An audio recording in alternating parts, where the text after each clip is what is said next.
Welcome again, guys. Today I'm going to be tackling the network secure protocols. I just want to give you guys some head start information, and is that I already know these concepts.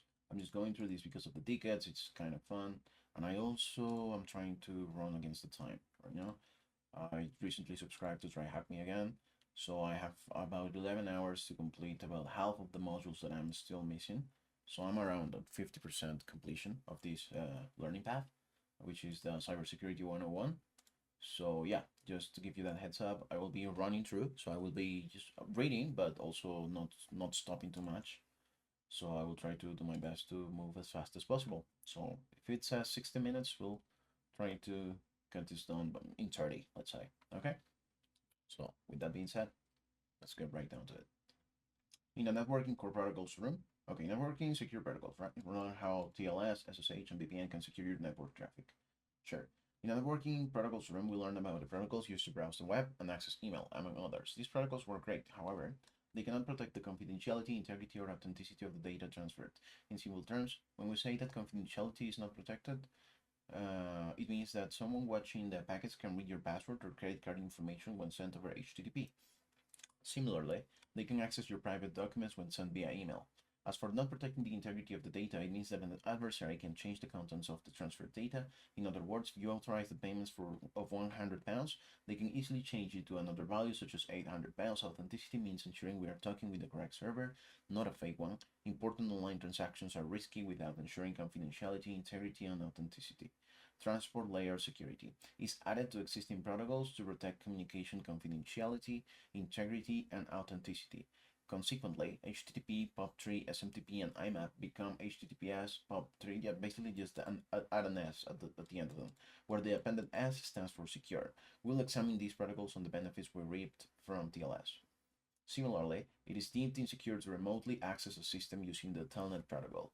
The secure shell was created to provide a secure way to access remote systems.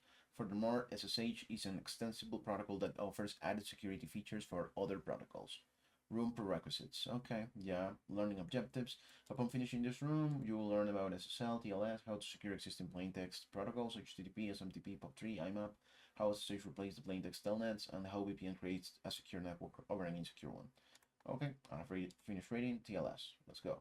At one point, you would only need a packet capturing tool to read all the chats, emails, and passwords of the users on your network. It was not uncommon for an attacker to set their network card in promiscuous mode to capture all packets, including those not destined to it.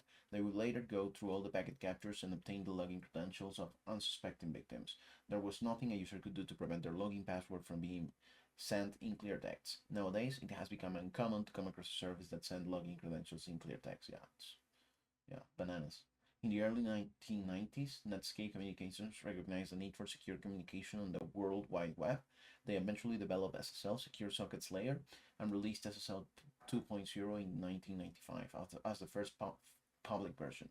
In 1999, the Internet Engineering Task Force developed TLS. Although very similar, TLS 1.0 was an upgrade to SSL 3.0 and offered various improved security measures. In 2018, TLS had a significant overhaul of its protocols, and TLS 1.3 was released. The purpose is not to remember the exact dates, but to realize the amount of work and time put into developing the current version of TLS 1.3 over more than 2 decades. There have been many things to learn from and improve with every version. Like SSL, its predecessor TLS is a cryptographic protocol operating at the OC model's transport layer. It allows secure communication between a client and a server over an insecure network. By secure, we refer to confidentiality and integrity. TLS ensures that no one can read or modify the exchanged data. Please take a minute to think about what it would be like to do online shopping, online banking, or even online messaging and email without being able to guarantee the confidentiality and integrity of the network packets. Without TLS, we would be unable to use the internet for many applications that are now part of our daily routine. Nowadays, tens of protocols have received security upgrades with a simple addition of TLS. Examples include HTTP, DNS, MQTT, and SIP, which have become HTTPS, blah blah blah with the S. Yeah, stands for secure. Due to the use of SSL TLS. In the following task, we will be HTTPS, SMTPS, POP3. Okay, technical background. We will not discuss the TLS handshake. However, if you're curious, you can check the Network Security Protocols room. We'll give a general review of how TLS is set up and used. The first step for every server or client that needs to identify itself is to get a signed TLS certificate. Generally, the server administrator creates a certificate signing request and submits it to a certificate authority. The CA verifies the CSR and issues a digital certificate. Once the signed certificate is received, it can be used to identify the server or the client to others who can confirm the validity of the signature. For a host to confirm the validity of a signed certificate, the certificate of the signing authorities need to be installed on the host. In the non-digital world, this is similar to recognizing the stamps of various authorities. The screenshot below shows the trusted authorities installed in a web browser.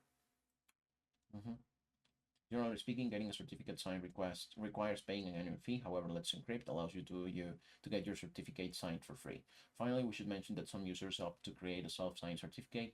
A self-signed certificate cannot prove the service authenticity as no third party has confirmed it. What is the protocol name that TLS upgraded and built upon? What is the protocol name? TLS. What was it? SSL?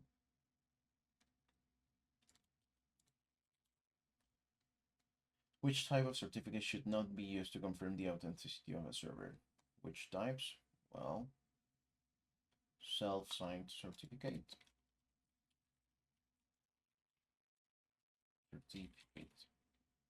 Yeah, okay, HTTPS. As we studied in the networking cover, HTTP relies on TCP and uses port 80 by default. We also saw how HTTP traffic was sent in clear text for anyone to intercept and monitor. The screenshot below is from the previous room, and it gives a clear idea of how an adversary can easily read all the traffic exchanged between the client and the server. Let's take a minute to review the most common steps before a web browser can request a page over HTTP. After solving the domain name to an IP address, the client will carry out the following steps. Establish a TCP three-way handshake with the target server, communicate using the HTTP protocol, for example, issue HTTP requests such as get HTTP 1.1. The two steps described above are shown in the window below. The three packets for the TCP handshake marked with 1 precede the first HTTP packet with get in it. The HTTP communication is marked with the 2. The last 3 display packets are for TCP connection termination and are marked with 3. Okay, HTTP over TLS. HTTPS stands for Hypertext Transfer Protocol Secure, and it's basically HTTP over TLS. Consequently, requesting a page over HTTPS will require the following 3 steps after resolving the domain name. Establish a TCP three-way handshake with the target server, establish a TLS session, communicate using the HTTP protocol, for example, issue HTTP request, the same as before. The screenshot below shows that a TCP session is established in the first 3 packets marked with 1, yeah. Then several packets are exchanged to negotiate the TLS protocol marked with 2, yeah. Finally, HTTP application data is exchanged marked with 3. Okay. Looking at the Wireshark screenshot, we see that it says application data because there's no way to know if it is indeed HTTP or some other protocol sent over port 443. As expected, if one tries to follow the stream of packets and combine all their contents, they will only get gibberish. As shown in the screenshot below, the exchange traffic is encrypted. The red is sent by the client and the blue is sent by the server. There's no way to know the contents without acquiring the encryption key. Okay, sweet. Getting the encryption key. So adding TLS to HTTP leads to all the packets being encrypted. We can no longer see the contents of the exchanged packets unless we get access to the private key. Although it is improbable that we'll have access to the keys used for encryption in a TLS session, we repeated the above screenshot after providing the decryption key to Wireshark. The TCP and TLS handshakes don't change. The main difference starts with the HTTP protocol marked with 3. For instance, we can see when the client issues a GET.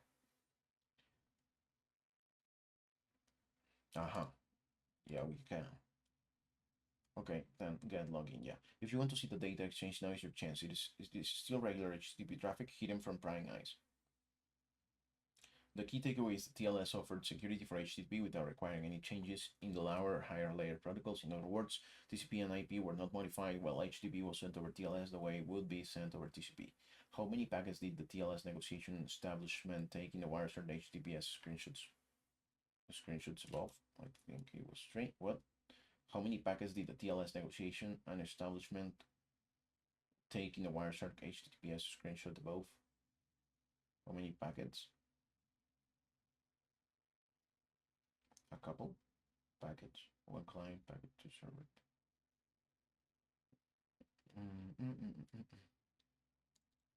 Is that 2? Am I wrong? Was it the sum of them? 3? What? How many packets? How many packets?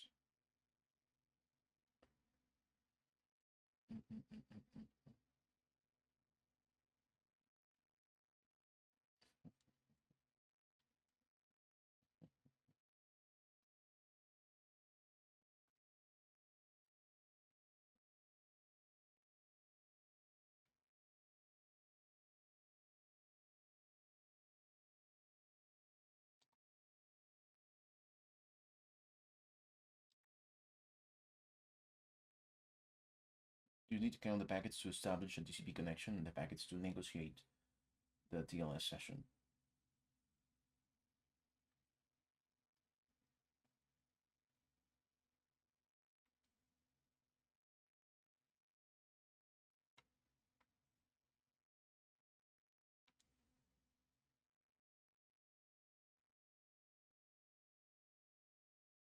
Would it be 4?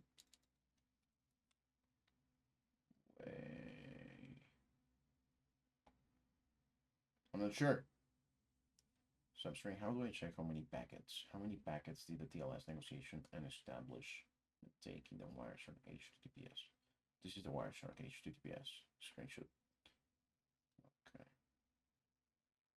But it does say screenshots. Right?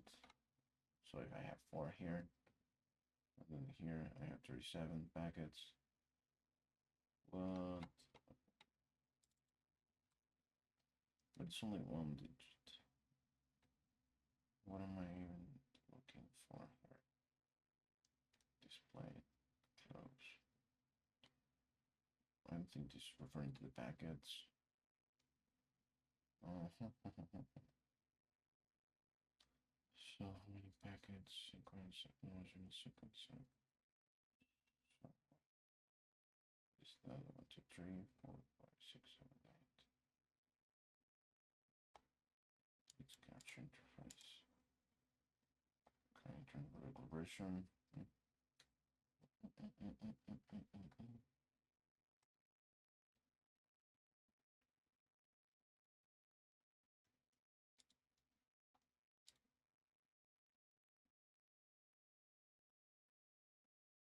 Okay.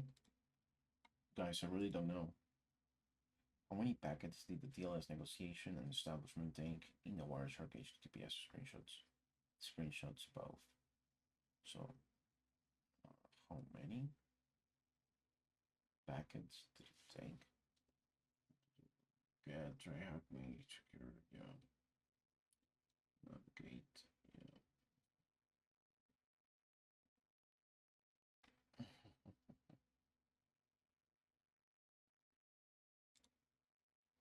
Well, guys, I really don't know.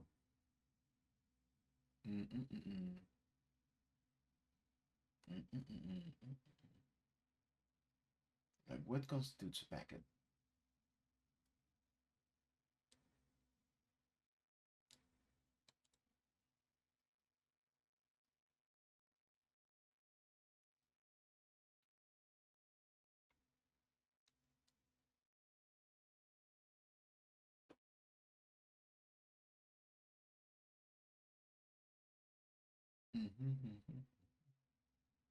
Termination mark with 3. The last 3 display packets are for TCP connection. Okay, so each of these is a packet. The last 3 display packets. Yeah, makes sense. So, how many packets?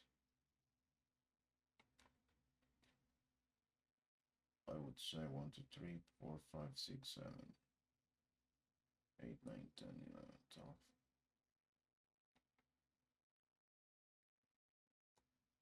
How many packets?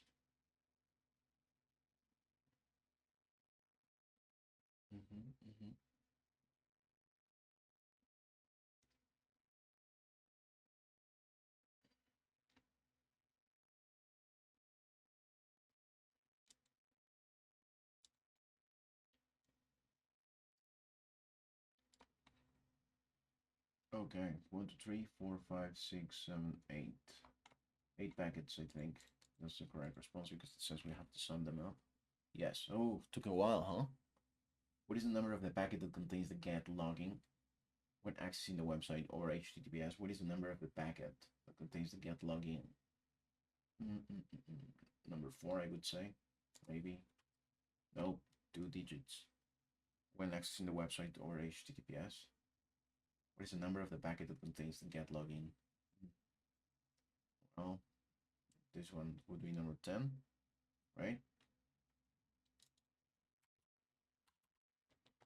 Yeah. Okay, took a while. Next, SMTPS, POP3S, and IMAPS. Adding TLS to SMTP, POP3, and IMAPS is not different than adding TLS to HTTP, similar to how HTTP gets independent S for secure and becomes HTTPS, and IMAP becomes SMTP, blah blah blah, respectively. Using these protocols over TLS is no different than using HTTP over TLS. Therefore, almost all the points from the HTTPS discussion apply to these protocols. The insecure versions use the default TCP port numbers shown in the table below. Okay, the secure versions over TLS use the following TCP port numbers by default. Okay. Yeah, makes sense, makes sense. So those are the default port numbers. I just want to take a quick screenshot because I've been capturing these default numbers so I can quickly retrieve them. Save them.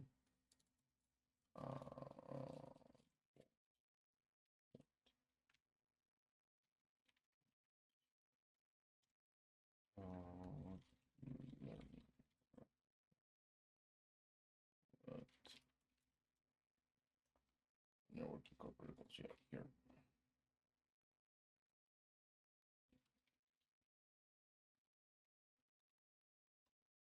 Okay, next.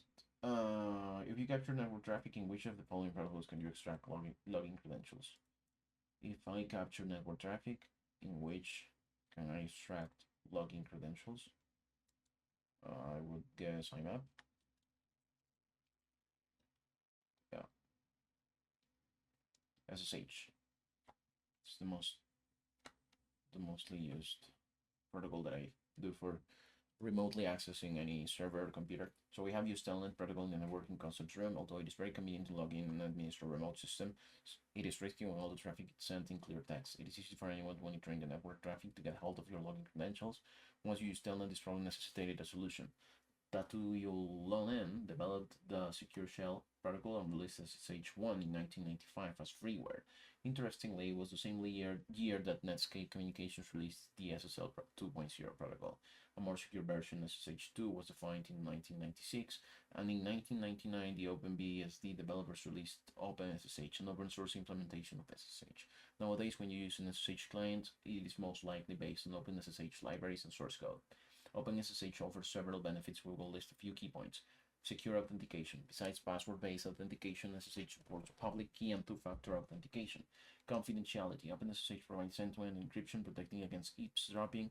Furthermore, it notifies you of new server keys to protect against man-in-the-middle attacks. Integrity. In addition to protecting the confidentiality of the exchange data, cryptography also protects the integrity of the traffic. Tunneling. SSH can create a secure tunnel to route other protocols through SSH. This setup leads to a VPN-like connection. X11 forwarding. If you connect to a Unix-like system with a graphical user interface, SSH allows you to use the graphical application over the network.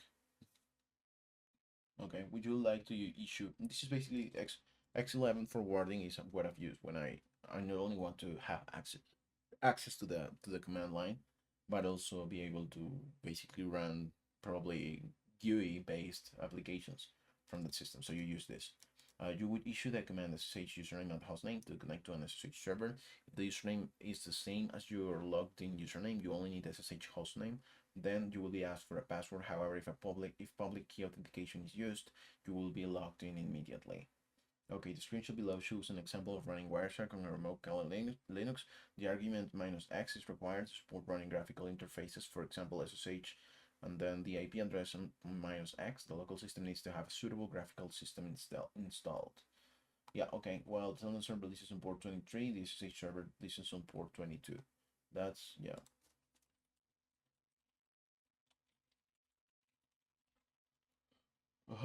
What is the name of the open source OpenSSH? Yeah, SFTP and FTPS. Let's view site. Keep reading. What do we have to do? It stands for SSH File Transfer Protocol and allows secure file transfer. It is part of the SSH protocol. Well, I think I've used SCP for transferring files. Yeah, but I guess this is another one that you could use.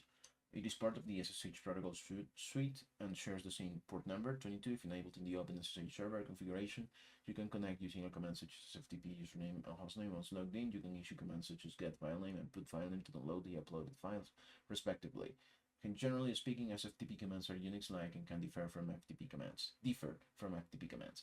SFTP should not be confused with FTPS. You are right to think that FTPS stands for File Transfer Protocol Secure. How is FTPS secured? Yes, you're correct to estimate that it is secured using TLS, just like HTTPS, while FTP uses port 21. FTPS usually uses port, okay, FTP, port 21, and then the other one, FTPS, 990. Okay, it requires a certificate setup, and it can be tricky to allow over strict firewalls as it uses separate connections for control and data transfer. Starting as up an SFTP server is as easy as enabling an option within the OpenSSH server like HTTPS, SMTPS. Okay, IMAPS and other protocols that rely on TLS for security. FTPS require a proper TLS certificate to run securely. Click on the view site and let's get the flag. Okay, matching clear text protocol to secure protocol. As we have learned in this module, every protocol uses a default port number. Yeah, on the secure version uses a different default port number. The effect in the following exercise, you need to match the clear text protocol's default port number with the secure protocol's default port number. Okay, for example, HTTP listens on TCP port 80 by default, and HTTPS listens on TCP port 443 by default. We should match 80 with 443. Okay, so we have to match this one with this one, right? Clear text protocol 143 is for IMAP, and the secure for IMAP, I'm not sure what it is. I'm just checking real quick at my notes here. IMAPS is 993, makes sense. And then this one from 25 is SMTP.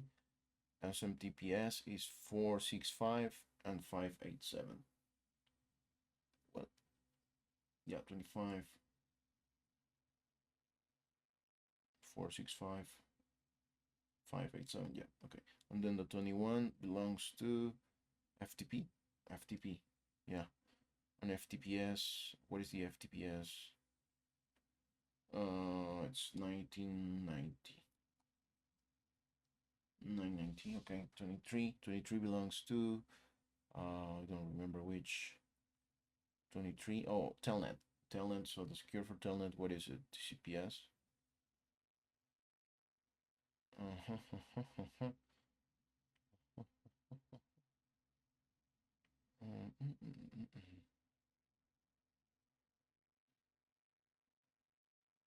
23, I guess 995.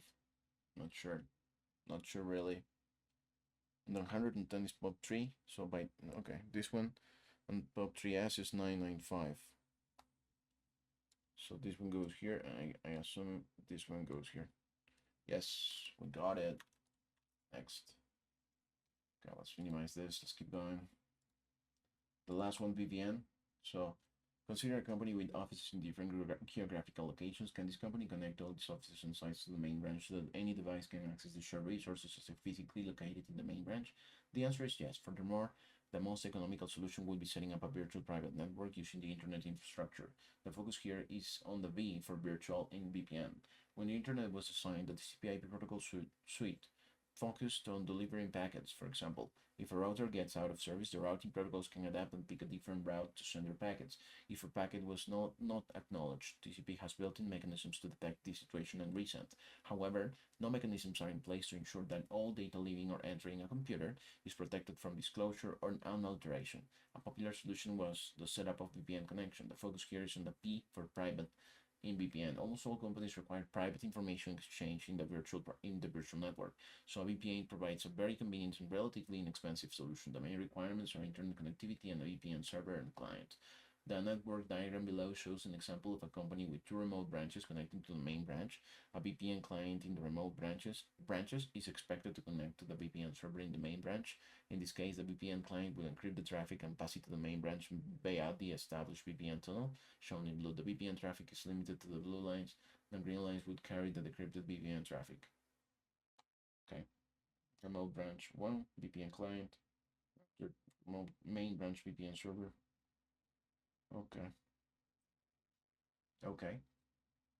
In the network diagram below, we see two remote users using VPN clients to connect to the VPN server in the main branch. In this case, the VPN client connects a single device. Oh yeah, true. Once a VPN tunnel is established, all our internet traffic will usually be routed over the VPN connection via the VPN tunnel. Consequently, when we try to access an internet service or web application, they will not see our public IP address but the VPN server.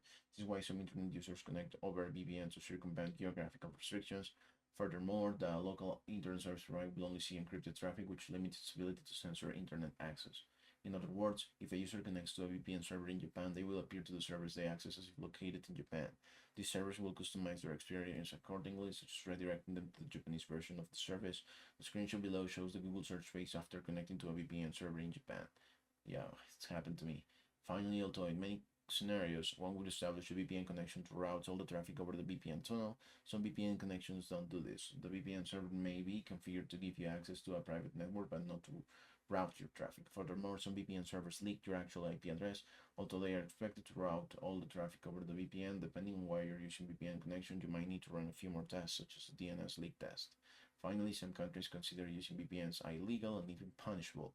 Please check the local laws and regulations before using VPN, especially while traveling. What would you use to connect the various company sites so that users at a remote office can access resources located within the main branch? I would use a VPN. Closing notes. Start the machine. In this room, we cover three main approaches to secure network traffic. Yeah. The first approach is to use TLS, which provides a convenient way to secure many protocols, such as all these protocols. The second approach to secure network traffic is to use SSH, although SSH is mainly used for remote access. It can also transfer files securely and establish secure tunnels. Creating an SSH tunnel is a solid choice if you want to pass the traffic of a plain text protocol such as BNC. The last approach we covered to secure network traffic is using VPN connections. A VPN connection is usually the perfect option for connecting two company branches. We will finish this run with a hands-on challenge. The machine will start in display. We have set the browser to log the session's TLS key so we can take a closer look at the traffic using Wireshark. This logging was achieved by adding an extra option to the browser shortcut, Chromium minus SSL key log file SSL key log. Dump the TLS keys to the SSL dash key log. Okay, the packet capture file is called Randy Chromium and is saved in the documents folder. When you open the packet capture file in Wireshark, you can configure Wireshark to use the SSL keylog file so that all TLS traffic gets decrypted. You can see the 5 steps to achieve this in 2 screenshots below. First, after right-clicking anywhere, choose protocol preference from the submenu. Yeah. Select transport layer security. Thirdly, clicking Open Transport Layer Security Preferences. Clicking Open Transport Layer Security Preferences will show a dialog box.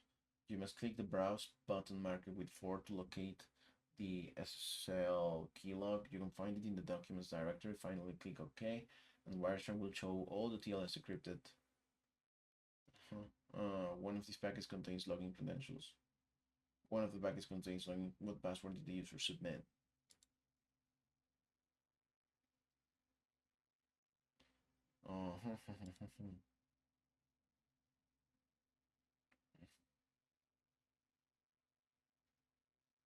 One of the packets. Okay, so what do we want to do? The machine is not visible. So we have set the browser to log the session's TLS key so we can take a closer look at the traffic. This logging was achieved by adding this. Capture code Randy. Okay, so what? So if I open Wireshark,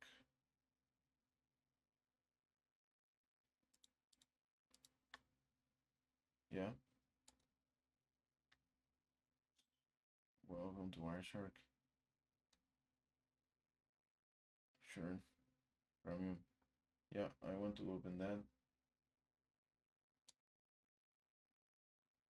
Yes, it's saved in documents when you open, which is something I want to do. You can configure to use the SSL keylog file so that all the TLS traffic gets decrypted. Okay. First, after right-clicking anywhere, choose Protocol Preferences. And then transfer layer security.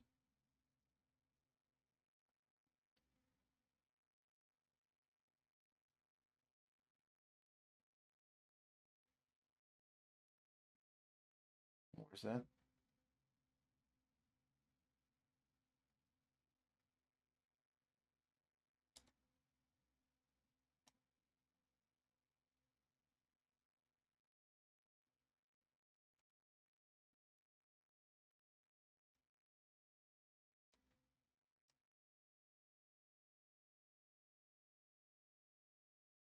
After that, transfer layer security preferences. Yeah. And then just click the browse button, mark with 4. Or with 4. Look at the SSL keylog.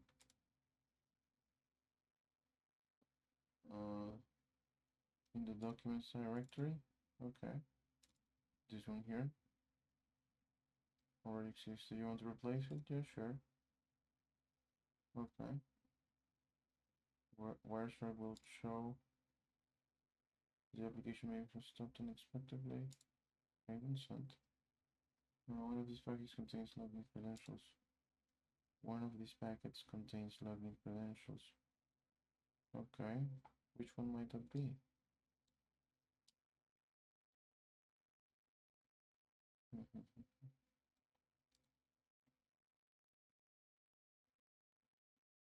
Membership. Okay, I can't. I have to see it in full screen.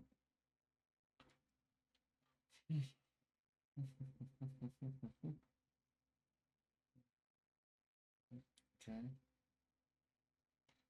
Now, am I checking on the backends? Yes.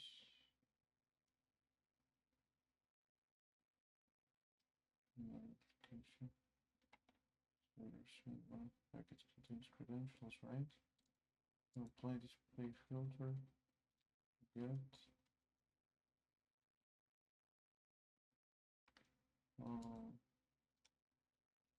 Login. I forgot how to search with filters. House.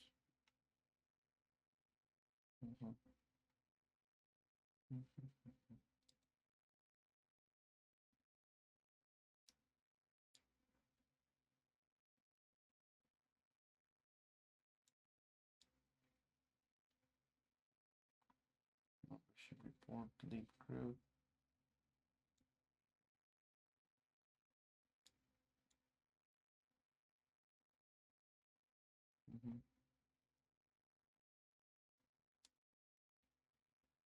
And one of the packets contains login credentials. What password did the user submit? Check packet number 366. Whoa. That was close. So I was going to be checking data. Okay, if I check the packet frame, I don't see nothing here. Version, frame, join protocol, identification, join fragment, confusion protocol. What's happened? Did I not decrypt it? It's encrypted still. So, okay. So I have to manually decrypt this one. Transport layer security, open transport layer security preferences. Yes, I do want to TLS debug. Okay. And then show.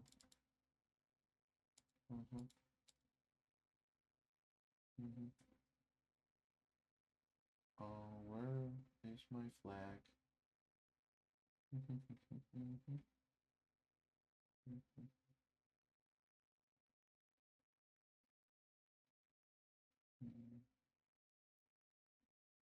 Flags.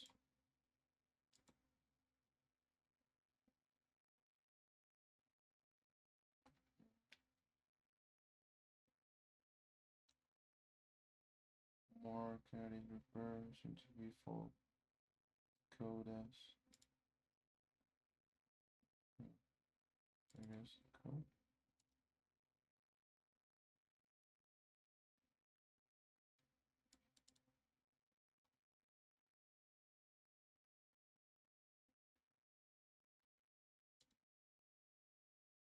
One of the packets contains what password did the user submit? Oh, what password? Okay, I don't know. Frame 366. Yeah, interface ID. Frame. UTC arrival. Ready. Linux cooks capture. Okay. Check this one. Version 4. Flagstone fragment. TTL. Validation disabled. Config.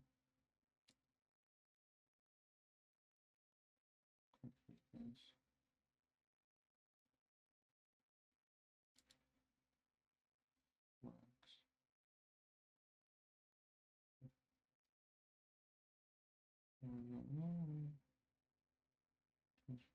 Security. Tables.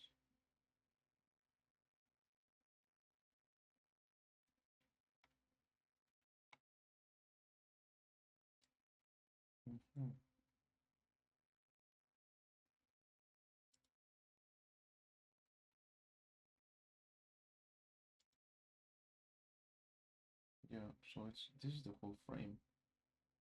What I don't think it's happening is that it's decrypting.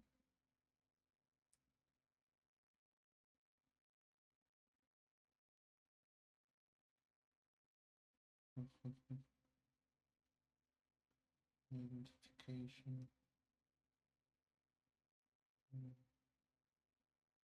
Good data.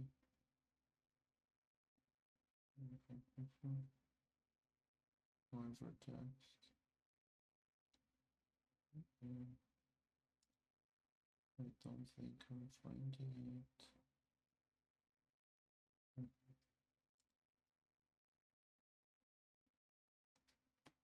Did I miss something? TLS. Yeah. Grab just from layer.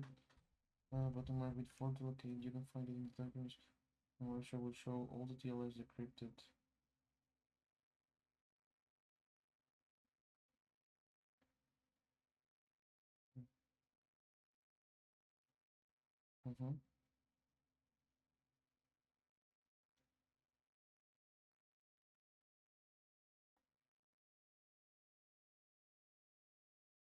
Oh, I was looking for it in the wrong place. I clicked this browse, but I shouldn't have. Okay, again. Protocol preferences, transfer layer security, open transport layer. This is not the one. I want to use this. Then okay. Then I should be able to check where my flag is. If I'm correct.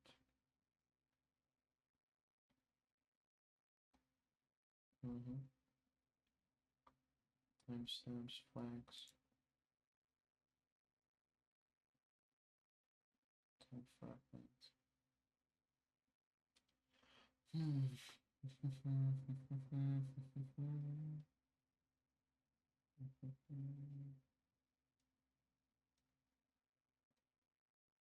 Did I do something else wrong?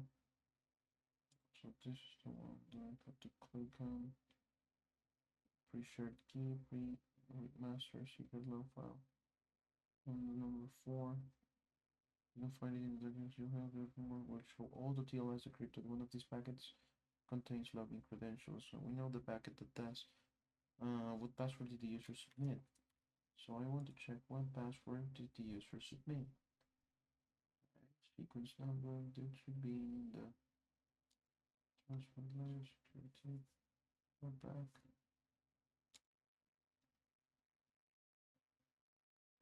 What do I have to decrypt this?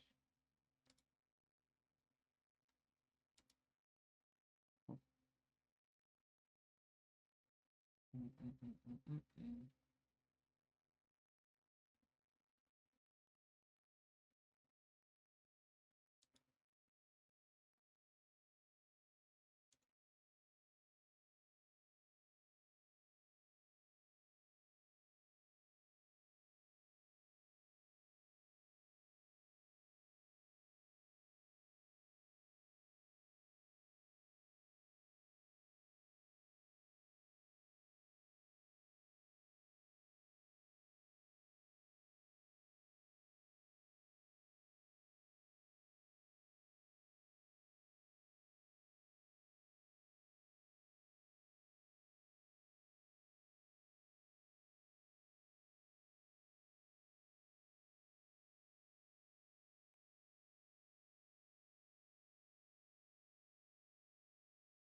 Really cannot find that flag.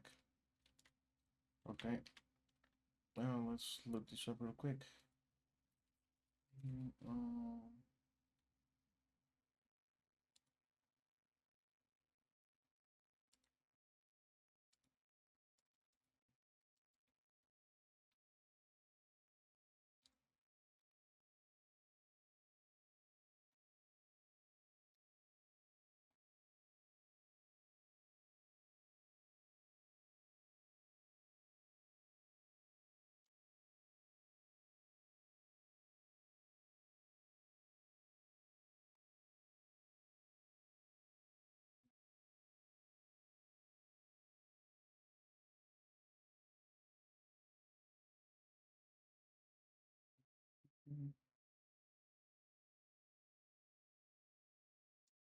I don't think I've missed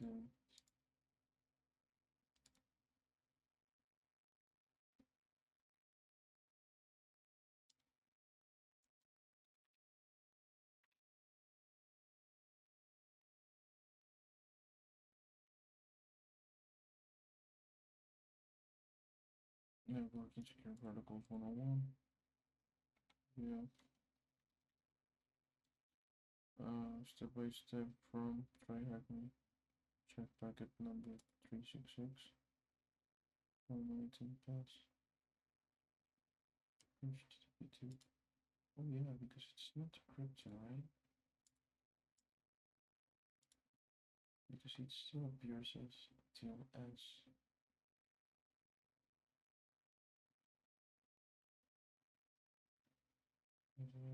Okay.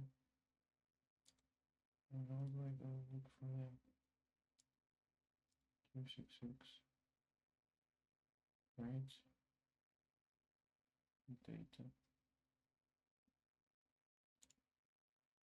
So what I want is protocol preferences. That's for layer open just for layer security preferences. Now let's select TLS. Then inside here, I want to browse. So look here.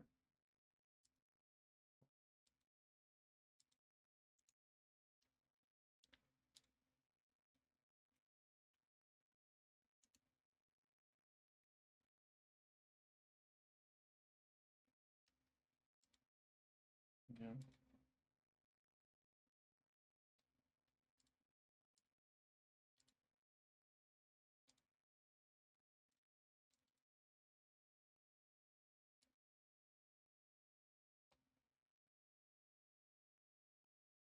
Yeah. So now data code. It's still okay. So kind of protocol preferences for layer security. Okay. Let's click the row spots and mark with the 4 to locate the SSL keylog. You can find it in the documents directory. finally click OK, where she will show all the details decrypted. But that's not taking place here on my end. I think it's because I replaced the file. Not sure. So I guess what I can do is just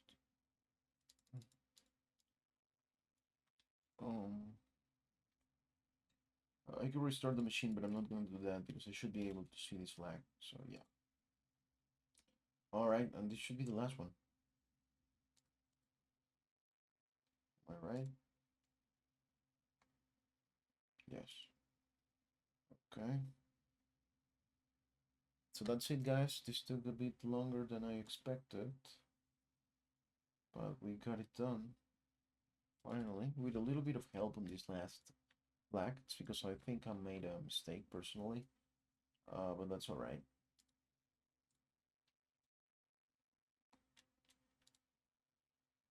What's going on?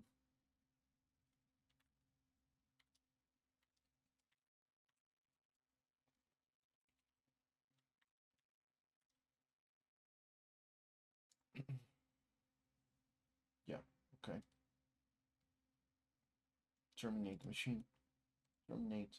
And that's it, guys. Thank you for sticking up with me. I'm sorry this last one took a little bit longer than I expected. Yeah, on to the next. Till next time, guys.